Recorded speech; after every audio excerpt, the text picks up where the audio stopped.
Brenda.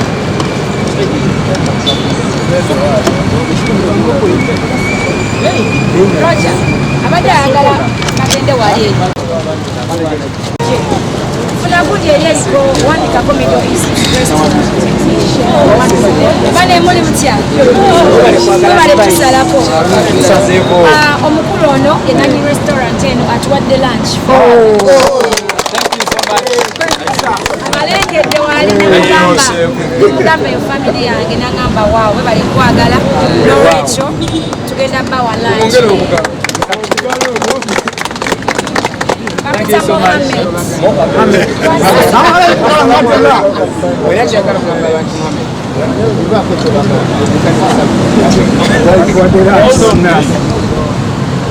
want to thank you for supporting one of the superstars of our country, Uganda, and we feel happy when our celebrities in Uganda is doing well, and we try to support them in our own. And when I saw all of you coming and following her, I told her I want to offer you lunch from Middle East Restaurant.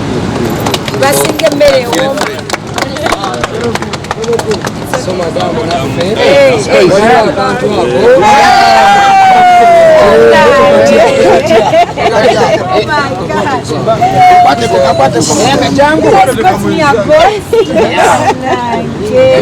Spice, look this way. You can actually add this spice.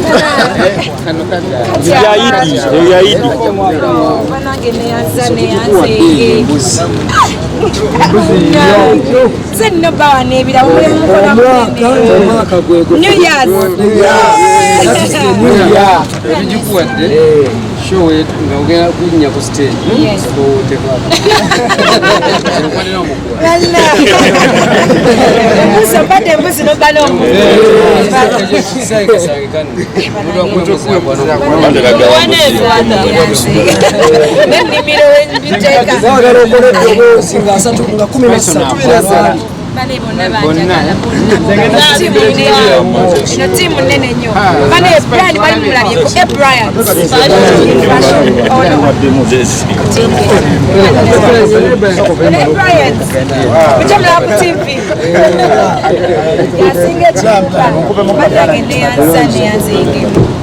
Thank you so much. You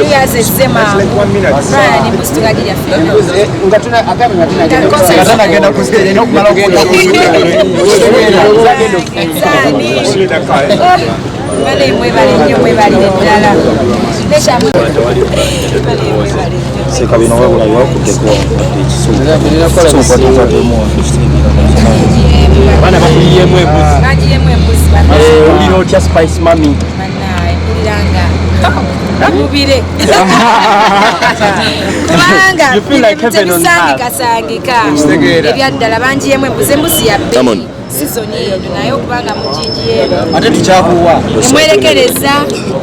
Kasente kamu mwana wadi mugenda kusanyuka Christmas oba New Year's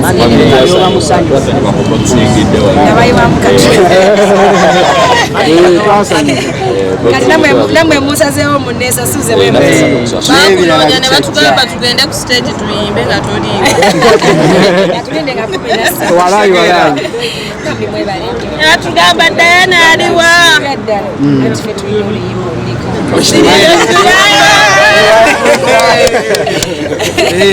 Vale, kanoza tugende tulye lunch yaffe katukole wane teekateeka tugenda kuba tugamba kikola naye lunch ennungi. Thank you so much. Embuzi yange nkuyambeko nyambeko batugiteeke ku kabangali waggulu. Embuzi yo.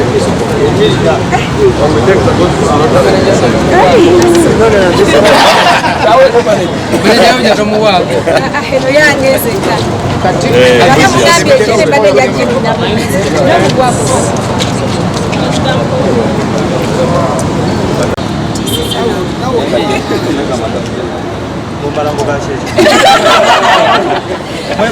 oloza nkyalaba agula kamera nene kidomola naawe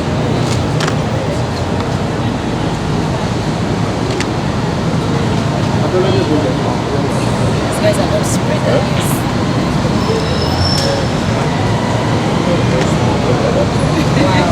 Are we good? Thank you so much, Middle East. Another one, eh? Look here, guys. Good.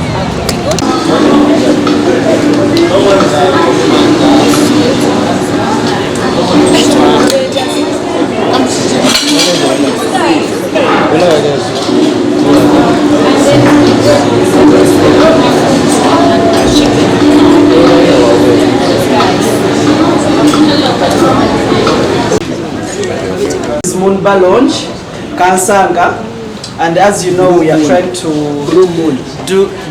We are trying to get closer to 13th January to see how we can make cricket of a full Spice Diana concert. So we are here. The management of Blue Moon Bar wants to buy a table for Spice Diana, so we want to see how everything goes today. I don't know who I should start with. This side. Let me start with this lady. You can introduce yourself. I'm Lydia Kumbanya. I'm the manager at Blue Moon. Manager Blue Moon. Yes. Gentleman. I'm Alfred. I'm the supervisor. Boss man. I'm called Bruno Sobi. Bruno Concepts. Blue Moon. Blue Moon. Blue Moon. And the gentleman in suits. Blue Moon. I'll start with you, boss. Ashish Trivedi, director of this place. Come again? Ashish Trivedi. Okay. I'm Singh, and I'm a director of this. Okay. I've been corrected that Blue Moon Lounge is also buying 100 tickets plus a table. So that's very good. Thank you very much.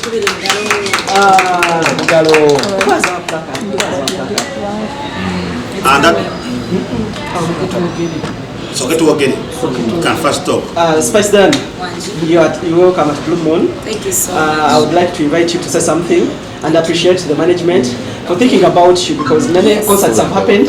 We never saw them, but we've seen them come to you and buying a table plus tickets. Okay, I think I will first hand over the microphone to him and then I'll talk last. Yes. Uganda English. English? No English. Jamaic singer. No English. My partner's Everyone, so that I made us. Okay, let me begin with Uganda, then I will translate. Yeah, we go with Uganda. Yeah, so good. Okay, it's okay. Kati tuli wano nga tuzze kuwagira mwanyi nange Spice Diana. Tugenda mugulako table nga Blue Moon Lounge ne tickets 100 for our fans. Because olaba bano abayimbi, the real system ey'abayimbi fenga mabaala suppose basasula sente kwa music waabwe. But then fenga baala tukwanye sente zola sasula bano bayimbi. So the only thing kituyinza bakolera kugula tickets nga zino kuwa supporting mu bye bakola, because anakola charity and a charity drive of which naffe tulina mu maaso awo engeri y'okukola charity. So anytime otukonako then abayimbi abalala abali eyo ffe twagala batutagging nga batuyita Blue Moon table 1 gobe naakavuluko bambi bangulako table 2 manya Blue Moon yali table 1 and so akwati nasazeewo Spice Diana nti akimanyi mulabi atoba kati mwita champion kimanyi Diana. So thank you so much. That is why nakirowozezaako ne ŋŋamba nti ono wiina tudinganye ne bawina wano ku Blue Moon ne ŋŋamba why mwanyi naffe katumuteekemu katuma appreciating tugule table ye n'abawagizi baffe benyina agenda tuwagira nokubala tugule ticket 10. So akwaki tuli wano kuwagira music na mwanyi naffe abagenda tuwagira ojja tuwagira nga amanyi naffe zidda gye bali. Spice Diana, the floor is yours. Mbaliriza mwenna mwebale nnyo okujja aba media mwenna, and I want to thank Blue Moon Lounge. Thank you for thinking about me. The last time I was here it was a different place, but I'm happy to see so many changes. And I was telling him I think this is going to be one of my homes because of the beauty of the place. It's really beautiful and I appreciate what you put in. And thank you for supporting the music industry. And I don't want to see this just stop on me. but push to even other artists. Yesterday I received a call from Ziga, and he gave me the the good news. I'm like, I'll be there tomorrow. So thank you so much. Everybody supporting. I think some of them I've never met them personally, but I'm happy to meet you. And I've met him before. We've been in the hustle.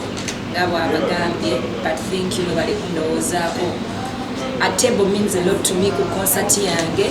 Net tickets your clients.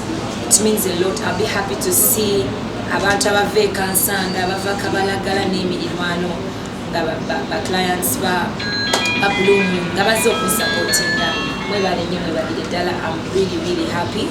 Era we mujje muzirewo. I was telling him probably we might even have an after party in the future when everything goes so well, which fortunately because it's very beautiful and it deserves to be out there. Buli muntu yenna yalitazo okutuchingira atenga just akamanya okulekanga tukalanze tukateka out there for people to really see the beauty of this place. So I'm so happy. Thank you so much once again, and I'll see you at the end of January. I'll give you the best show that you're assured, because with Chimuchini all set, we are now 99% ready. So you'll see value for money that day. Thank you so much. Thank you. So I don't know who is speaking first. Him?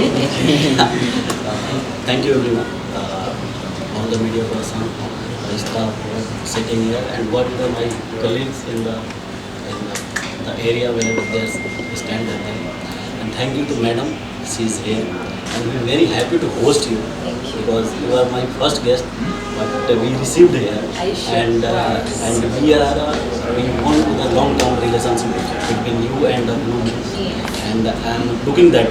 I already talked to Bloom, and we are working. You will come and perform one day in month of Jan, mid of the Jan, if you are free.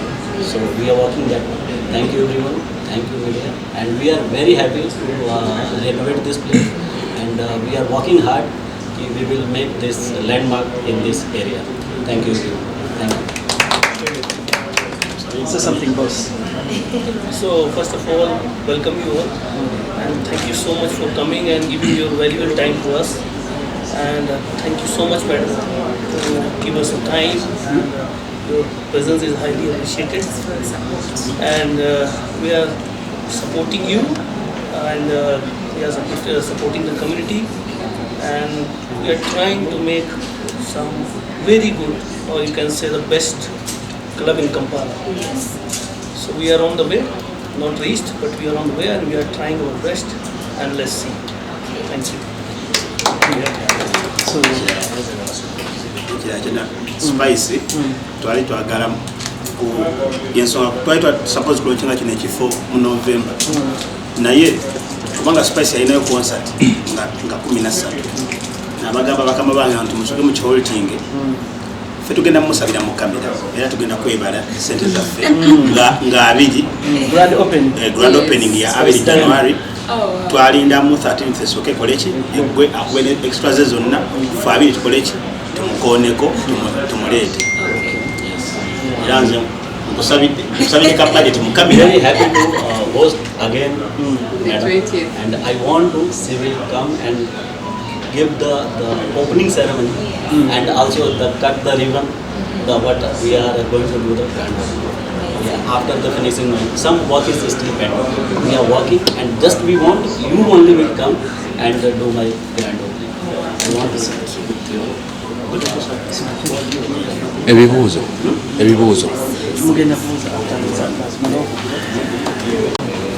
It's nice. Be in the middle of these guys, these bosses. And then we can have some on this side. Space.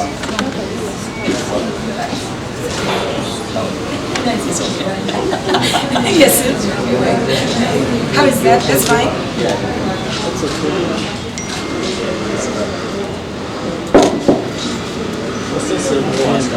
The same one, so let's go with it like that.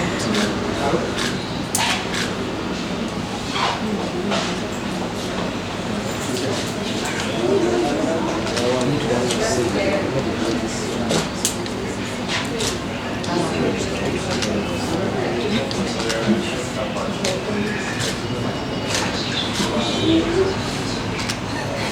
we good? Yes, we are. Oh my God, basatu like so. Hey, yeah, it could be good.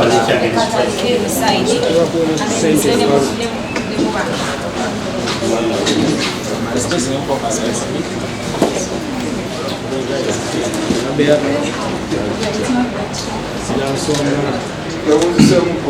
How? Like that? Yeah. Guys, look here.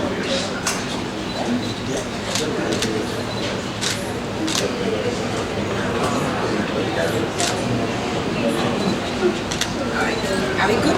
This side as well. Actually, this was